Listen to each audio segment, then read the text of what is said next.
Hello, folks. This week we're going to discuss health related components of fitness. Now, there are many different components of fitness. Some examples we could talk about would be skill related components of fitness.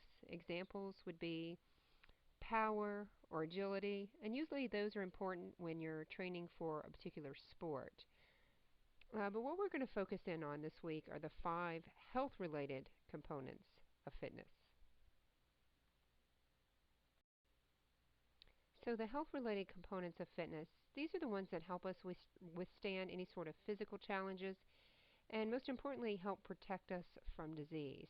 The 5 components are cardiorespiratory endurance, muscle strength, muscle endurance, flexibility, and then the last is body composition. So we're going to talk through and define each of these components. We're going to look at examples of activities that would fall under each of these components, and then we'll also talk about the benefits of doing those type activities. Okay, first up is cardiorespiratory endurance fitness. This is our ability to perform prolonged, large muscle, dynamic type exercise at moderate to high levels of intensity. And if we break that down a bit, these are activities where we're using uh, our arms and our legs, and what we mean by dynamic is that we're in motion. And in fact, we're doing any sort of repetitive motion. You can think of it as taking one step after another, or if you're cycling, it's pedaling and pedaling and pedaling, or swimming, one stroke after another. And you're using those large muscle groups in the body, and you're doing that for an extended amount of time or a particular duration of time. And this is what we would commonly refer to as cardio type exercise. And there are lots of benefits that come along with cardiorespiratory endurance fitness. Just taking a look at a few here. Well, of course, it's going to improve the functioning of our cardiorespiratory system. The better shape we're in, the more efficiently that system is going to function. And then next is the decreased risk of chronic disease and other concerns. Top in the list there is cardiovascular disease, which we know is the #1 cause of death in the country. And then all forms of cancer, type 2 diabetes, high blood pressure or hypertension, and then just in general death from all causes. Cardio type activities or cardio exercise also helps us better control our body fat. It helps us to burn calories and burn stored fat. It's also going to have a positive impact on our immune system and our immune function, our ability to fight infection.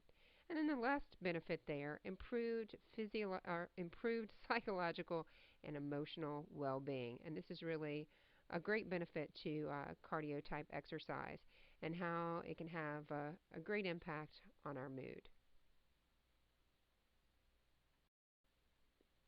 Here we see some examples of cardiorespiratory endurance activities. First up here is a lady that is running or jogging. And then we have a gentleman here that is cycling on his bicycle, and I like to note that he is wearing his helmet. And a gentleman swimming in the pool, and then some hikers. So these are all large muscle dynamic type activities where we're getting our heart rate up and we keep it up for an extended amount of time. Okay, our next two components, muscle strength and muscle endurance, we're going to talk about these together. They are separate components, but they do work together. And we just discussed heart and lungs, and now we're moving on to the muscle portion. So muscle strength. It's the amount of force a muscle can produce in a single maximal effort. Muscle endurance is the ability of a muscle to remain contracted or contract repeatedly for a long period of time. And I think maybe an example that we have discussed before is shoveling snow and how we use muscle endurance to initially lift a shovel full of snow. And muscle endurance would be when we're able to scoop after scoop after scoop and clear the driveway or the sidewalk. That would be using muscle endurance. So the benefits of these type activities, first up, it helps increase fat-free or lean mass. and that's in the form of muscle tissue. And that's going to have a positive impact on our metabolism, our calorie burning potential, and it's going to increase our calorie burning potential. There's also a relationship with muscle strength and bone density, and we see that is an important part of the bone density equation. We need weight-bearing activity in the form of muscle strength activities or any type of weight-bearing activity. We also need the vitamin D, and then the mineral calcium. All three of those are important to maintaining our bone density over the decades. Next, we see reduced effects of sarcopenia. What sarcopenia is we see with age we have a gradual decrease in our muscle mass, and that's going to happen slowly over time. But the more strengthening and endurance activities we do, the longer we'll be able to maintain our muscle strength and endurance. And improved self-confidence and our ability to manage stress, improved posture, and reduction of low back pain or injury. That in particular goes along with muscle endurance type activities. If you think about what your back has to do all day to keep you upright and sitting or standing, those are muscle endurance activities in the abdominals and the muscles through the back. All right, some muscle strength activities, some examples here for you. The lady there in the red shirt, she's using traditional dumbbells and doing an overhead press, which would be for the shoulders. And then just to the right there, the gentleman in the red shirt, he's using what's called exercise tubes. And these are actually a fairly inexpensive exercise tool option for you. These are available at Dick's and Target and probably Walmart. They usually come with a kind of a basic instructional chart, or some even have a DVD. Lots of strengthening and resistance exercises we can do with those exercise tubes. At the bottom here, the gentleman with the green ball, that's what we call a medicine ball. It's a weighted ball. Some great full body strengthening activities we can do using those. And then the gentleman in the gray shirt, he's using a traditional cable weight machine. Okay, so lots of options. You can also use the weight of your own body as a muscle strengthening activity. Muscle endurance, some examples for you here. These are a little different than muscle strengthening activities. Some examples, a curl up here. We did those as part of your assessments, your pre-tests. And the lady just to her left here is in a pose. This comes from Pilates. A pose that's strengthening. Let me think about the muscles that she's using in this pose. Strengthening the abdominals, the back, through the hips and the thighs. These are what we call the core muscles. Important to strengthen and maintain the health of our back.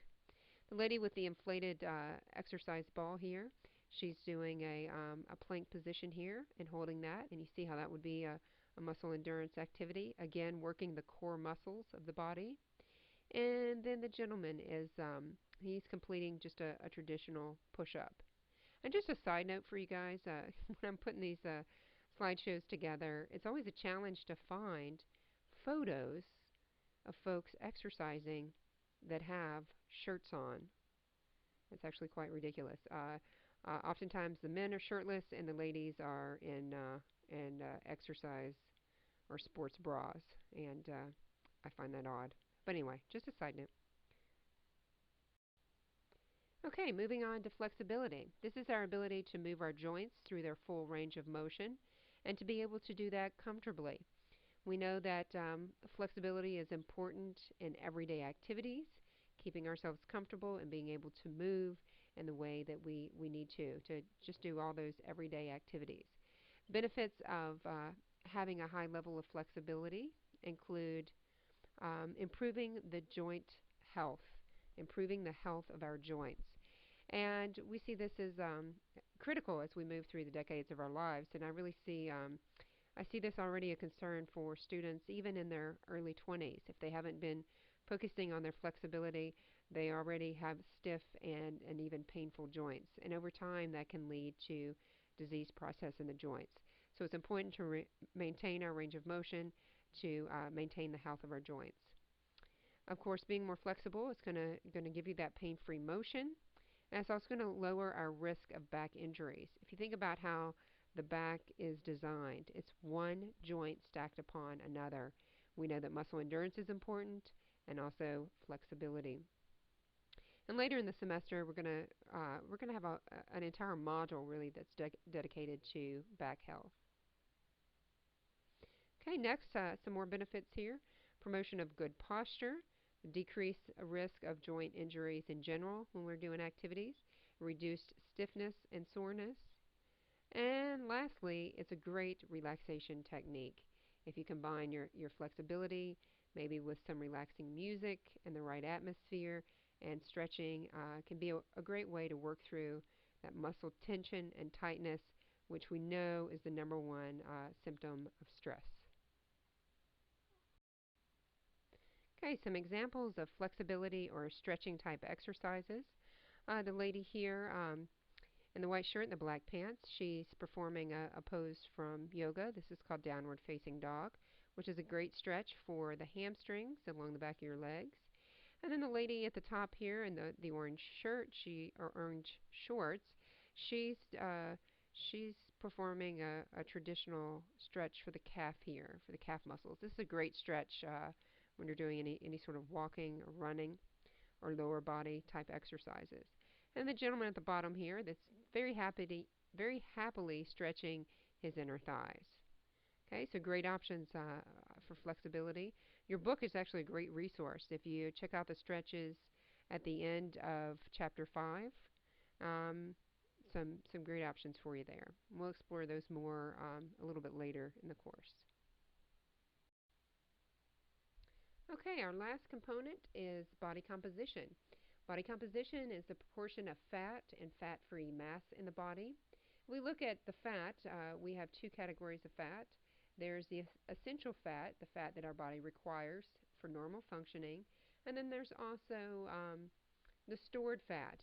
That's when we take in extra calories that we don't burn, then it gets stored in fat. The additional calories that we don't need for normal functioning and that we don't burn for fuel or for energy.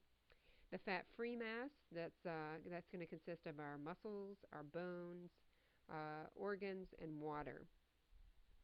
So the relative amounts of body fat a person has does have an impact on their overall health and fitness. And in fact, what we see is too much body fat can have the following effects. It can increase our risk of heart disease, high blood pressure, and stroke. Some more concerns here, joint problems. There's extra stress and strain on all the joints in the body, whether it be our knees, our ankles, hips, back.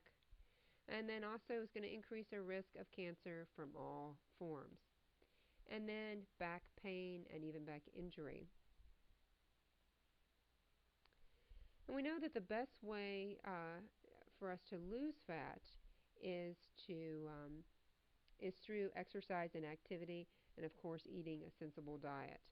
And I want you guys to start focusing more on a healthy body composition and focusing less on an ideal weight. For so long, folks have tracked how many pounds they weigh, and we see that just the amount of pounds you weigh is not a good indicator of what your body composition is. And we can think of an example. If you have two men that are both 6 feet tall and weigh 180 pounds, one could be 180 pounds of significant amount of fat. The other could be 180 pounds of a significant amount of muscle. Okay, so just between those two men that weigh the same and are the same height, we could have vastly different